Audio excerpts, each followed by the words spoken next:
At first, I was skeptical on the value of what Joby is doing versus just being a fancy helicopter. Their goal is to help the world connect faster and easier. In plain language, this means allowing individuals an affordable option for traffic free travel. They are accomplishing this by building an aircraft that is quiet, that can take off vertically like a helicopter, and most importantly, that can operate at a cost comparable or slightly higher than riding an Uber.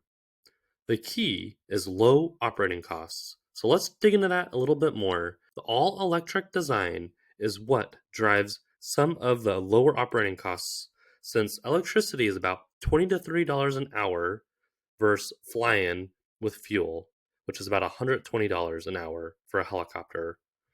Operating with electric motors are vastly simpler than turbines and piston engines in helicopters that are going to be able to cut maintenance costs from $1,000 an hour to $150 an hour.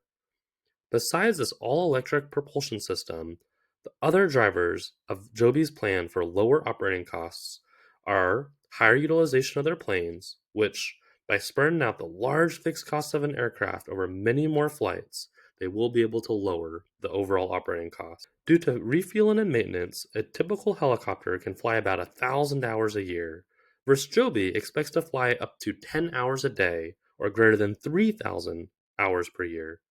Much more revenue per year can be generated with Joby's planes. Lastly, their partnership with Toyota is a huge plus. Toyota's manufacturing process is legendary, and their goal is for Toyota to produce their aircrafts using the same automotive mass production techniques that Toyota's utilize for their cars to be able to produce a Joby S4 plane for $1.3 million, a fraction of the $3 million to $7 million for a comparable helicopter. One of Joby's first routes that they are aiming to commercialize is a route from New York's JFK Airport to downtown Manhattan. Today, an Uber for these 18 miles can take over an hour and cost about $125. Joby can complete this ride in just under 7 minutes for about $200. Yes, this is more expensive than an Uber, but this is much cheaper than a helicopter, and for the busy business traveler, saving 1 hour commute from the airport to the office is well worth the $75 more. Joby is partnered with NVIDIA to become fully autonomous, which by removing the pilot, they can charge $2 to $3 a mile, which is below Uber's rate today. Now, charging these $2 to $3 a mile, that is a match with Uber, will be a complete game changer for Joby, and it will make it a mainstream method of transportation for the masses. However, I do believe it may be a decade plus away if it does happen.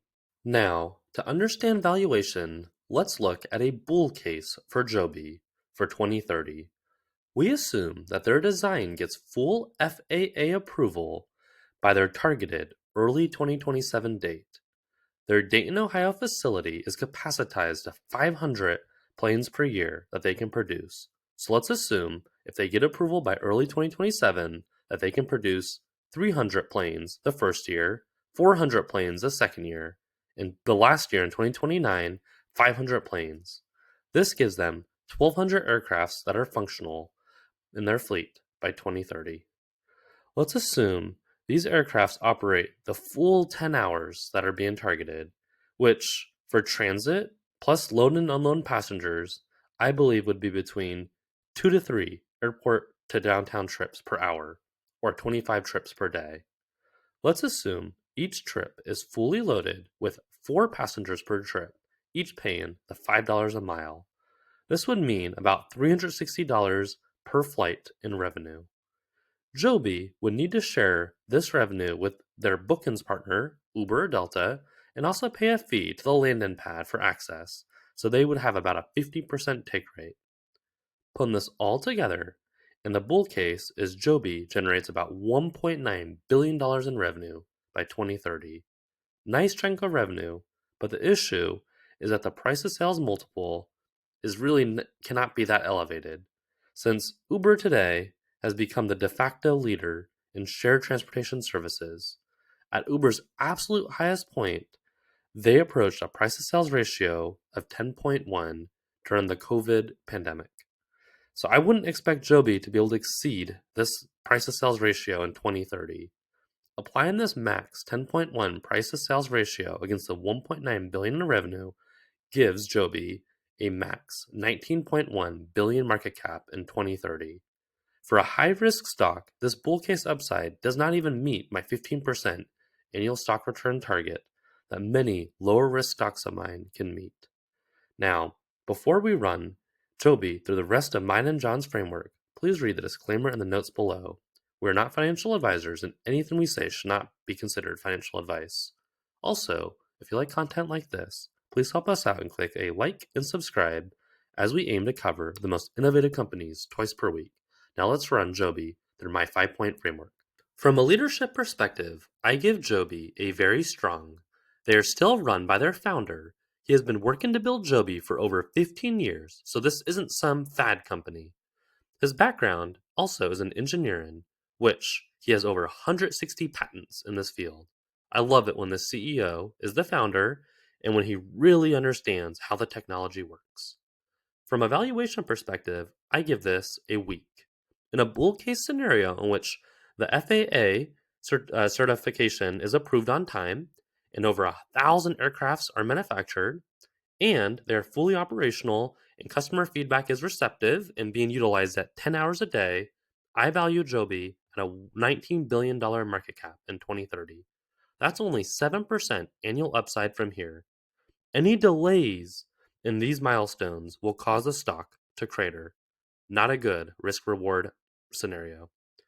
From a revenue profit perspective, I give Joby a very weak.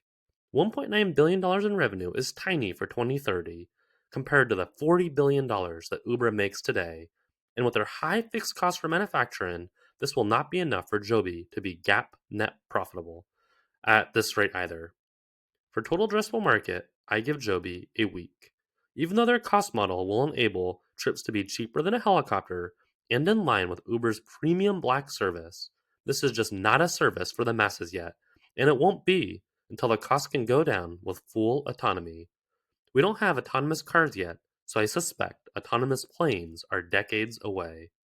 Lastly, for secular tailwinds, I give this a neutral.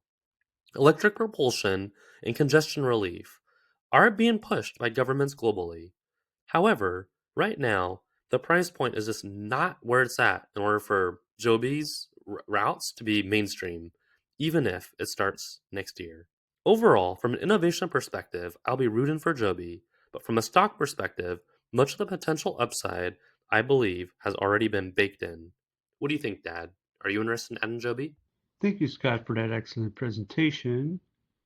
Okay, today I'd like to do my technicals on Joby Aviation, symbol JOBY.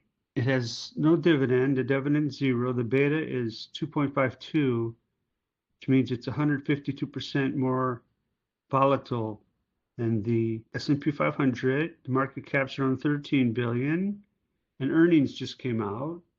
So for that, I'm a neutral. And it's been a little generous because it has no dividend and the beta is so high. But earnings was, like I said, just reported, so that's the only reason why I'm doing a neutral on it. And I like the small market cap.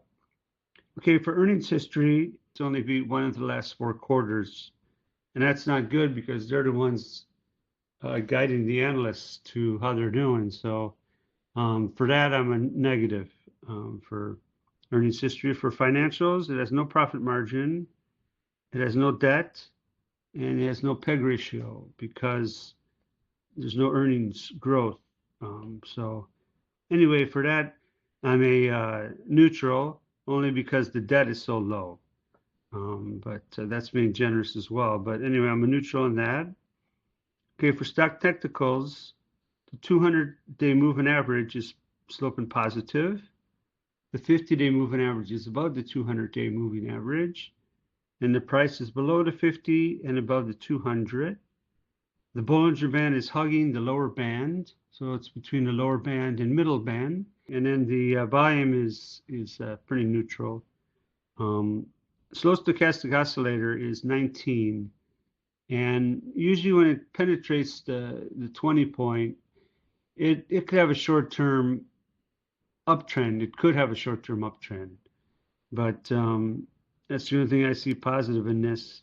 MACD is negative and unbalanced volume is neutral. So for stock technicals, I'm giving it a neutral only because the 200-day is positive. And like I say, the slow stochastic oscillator is 19. And once it pierces 20, it's usually it could say that there's going to be a short-term uptrend, but nobody knows, of course. If I knew, then we'd all be multimillionaires. So anyway, for analyst coverage, it has two strong sells, two sells, and four buys. And the analysts range from a price of 8 to a price of 17. And for that, I'm giving it a negative. And then the institutionals only hold 34%. So that means that it's very volatile because if 34% is institutional holdings, then 66% is retail, and retail is very nimble. They could get in and out very quick, so it could be very volatile. So for that, I'm a negative. So overall, I'm a no, Scott. It just has too much going against it, and as I said, maybe there could be a short-term move, but I don't think it's worth investing in because the short-term move would be because of the slow stochastic oscillator being rated at 19 and it could pierce 20. So that's the only thing I see positive about this company, just for a short-term uptrend. But that's, nobody knows. That's just the way the technicals read. But I wouldn't bank on it. So anyway, back to you, Scott. Thanks, Dad. Overall, we are both a no on Ad and Joby. Excited to keep up on their milestones, but is not a great risk-reward play right now. With that said, thank you for watching. Please help us out and click a like and subscribe as we aim to analyze the most innovative companies twice per week. Until next time, happy investing.